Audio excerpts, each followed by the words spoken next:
Hello, YouTubers, friends, compatriots, builder shows, desolate serfs, peasants, vassals, nuns, priests. I'm a useful idiot. Today I would like to talk about religion as a political tool.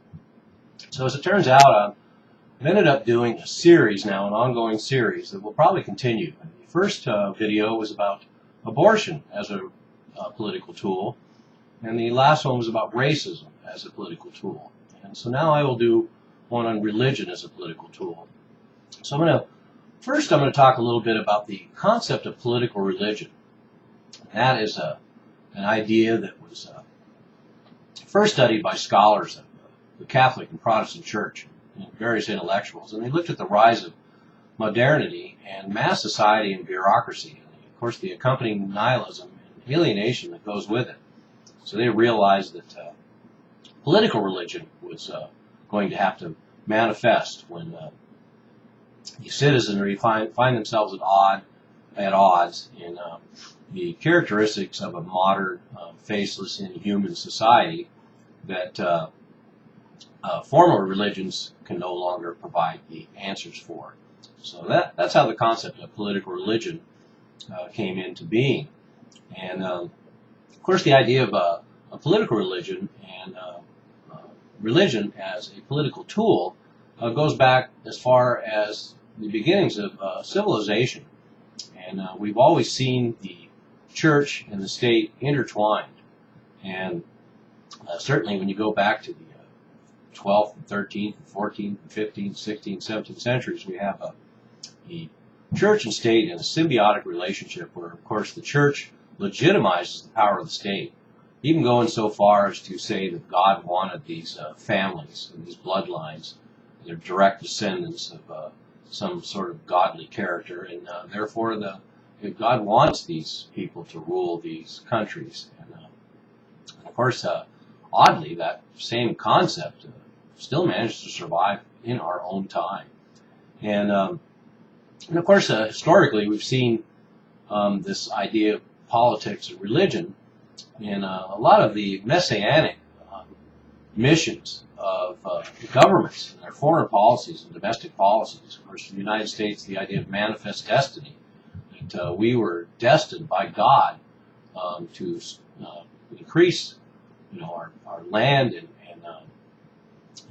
our presence on the globe. And the war on terror also has a lot of these messianic mission characteristics to it. It's almost like a holy war, and I know they want to stay away from that kind of terminology, but everything about it implies a holy war, both on the Muslim side and the Western Christian side.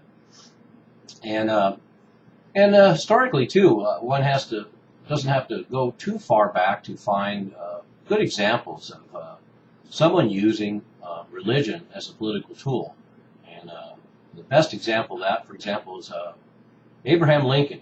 A lot of Christians hold him up as some sort of Christian icon, but in fact Lincoln was an atheist, and he actually had no love for black people either. He had a lot of different ideas about what to do about the slaves than most people realize. That's a topic for another day, as I say. And of course, in the 20th century, 19th, 20th century, and even our own time, we see totalitarian states, notably Nazi Germany and Maoist China, Communist China, and of course the Soviet Union all tried to replace religion with the religion of the state and create a political religion. But we find it most effective, certainly in the Muslim states and even in Western countries, that integration works better. It's better to work with religion as part of the state than to try and replace it and or eradicate it. And so we have government generally should be very, very secular by nature. Certainly can be guided by religious values, but by its very nature, government is about being secular and serving the secular aspects of society. Otherwise, we would have churches themselves run states, but they don't. We need a secular organization that is above religion or below religion or beside religion as a governing factor. So anyway, let me talk a little bit about political religion first. And first of all, it's about a belief system and it's about a structure. So first we'll go through the structure. So the basic structure of a political religion is a differentiation between us and them. Of course, we see that all the time, the demonization of the other. At the present time, of course, it's the Muslims. And another characteristic of the structure is transcendent leadership, messianic cult of personality, idols, like likes of Barack Obama or even Ahmadinejad. Another part of the structure, of course, is the strong hierarchy. It's a very definite hierarchy. Everyone knows their place, and they each serve each level up to the top. And then the last part of the structure of a political religion, of course, is the control of education. And that we see in our own time the corruption of education, because it is no longer to enlighten a person and prepare them to deal in the world. It is about ensuring the security, continuity, and re-veneration of the state. It's all about the state. And that gives it a religious aspect too. It's indoctrination, and the use of this structure for that indoctrination. And then the other part of that is the beliefs in political religion. And there's about 6 main points. So number 1 is an intolerance of other ideologies, even of the same type. So we have, for example, Islam and Christianity, which come out of the same milieu, share a lot of characteristics and have a lot of similarities and overlap, and yet they have a huge intolerance and demonize each other in spite of how much they share. And the second part, of course, is a degree of utopianism. We see that in semi-religious promises by political leaders. Presidents for the last 50, 60 years promising energy independence, an elusive goal, and how great things will be in the future if you just stick with them. The third characteristic of this belief system is that the belief is obvious and natural. It is so obvious and so natural that non-believers are obviously blind and stupid. And of course we see that in our own time. Religious zealots feel that way, and political zealots feel that way. Their ideology is so obvious that the other people must be blind and stupid. So the Democrats think that Republicans are blind and stupid, and the Republicans think the Democrats are blind and stupid, and, well, frankly, they're both right. And of course, the religious zealots think that too as well. God, why would you not convert to Islam? It's obvious you must be blind and ignorant. I'm doing you a favor by trying to convert you. And of course, the Christians and Muslims both feel the same way there. In fact, that brings me to the fourth part of this belief system, is to create a desire in individuals to convert others to the cause. So in other words, there's such a religious and messianic aspect to our politics now that people become almost religious zealots, particularly in their enthusiasm for converting the non-believers who, until they convert, of course, are total scum. And that brings us to the fifth part of the belief system, a willingness to place ends over means. And this can be negating their own professed values. Of course, we see that all the time in what supposedly is a Christian nation, and yet there's a big Christian base that supports a warmongering policy that, of course, the value of life is important until you're born, and especially if you're born in some other part of the world. And, so that's very unfortunate. So now we have fraud and violence used by religion and the state. And so there's another overlap between religion and politics. Then lastly, the sixth point in the belief system of political religion is fatalism, a belief that the ideology will triumph in the end. Of course, we hear this endlessly, that Islam knows it will triumph in the end, Israel knows it will triumph in the end, Christians know they will triumph in the end, America knows it will triumph in the end, China knows it will triumph in the end. I mean, everybody thinks they're going to triumph in the end, but that's part of the religious dogma that becomes part of our political discourse. So there's a little discussion about political religion, And now let's get to religion as a political tool.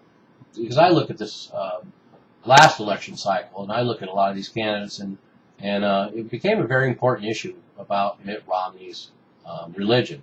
And of course, in the end, it was good enough that he was a Christian, albeit a little offbeat. And then, of course, we have the problem that Barack Obama, a lot of people still think he's a Muslim. And, you know, it really doesn't really matter whether he's a Muslim or not. It doesn't really matter whether Mitt Romney's a Mormon. It doesn't matter that Nixon was a Quaker or Amish or something, or that John F. Kennedy was a Catholic. It doesn't really matter, because politics is using religion as a political tool. And here's a good example. People are ready to believe that Barack Obama uses religion as a political tool, because something like 60% of Americans think that Barack Obama is a Muslim, and yet Barack Obama professes to be a Christian, and therefore he is using religion as a political tool. So just take that same willingness to believe that Barack Obama will use religion as a political tool and realize that they all do it. Just as they create a facade to show that they have a stable family life with an adoring wife who they love dearly, and beautiful young children and foster children, and the facade of this family life. And yet we see again and again people like John Edwards, that these people are all cheating on each other. And the Clintons are a good example. So here they profess these certain values, and it's all a facade. Because in the end, they're pretty much obliterating any ethics or values they might have. Once again, showing that their religion is just another political tool. And I even see people like Rick Santorum and Michelle Bachmann. I mean, I look in their eye and I can tell they're crazy. And they truly are religious zealots. They firmly believe it. But it doesn't change the fact that they use their religion as a political tool, because otherwise it wouldn't be an issue. It wouldn't have to be brought up. But it is an issue, because we have a huge block of white Christians in the United States that will only vote for white Christians, and politicians know this. So not only is religion used as a political tool to create this facade of these Christian values that they hold, and these ethics, and also this commonality with the common man in this country, but religion is also used to increase their odds of appealing to a broader base, because even non-Christians in the population will respond well to a political candidate who professes to have these Christian values. And I say that when you look at the behavior of these so-called Christian politicians, with few exceptions, they hardly seem to exemplify Christian values. So that's what I'm talking about when I'm talking about religion used as a political tool. And so it comes to dominate in our election cycles.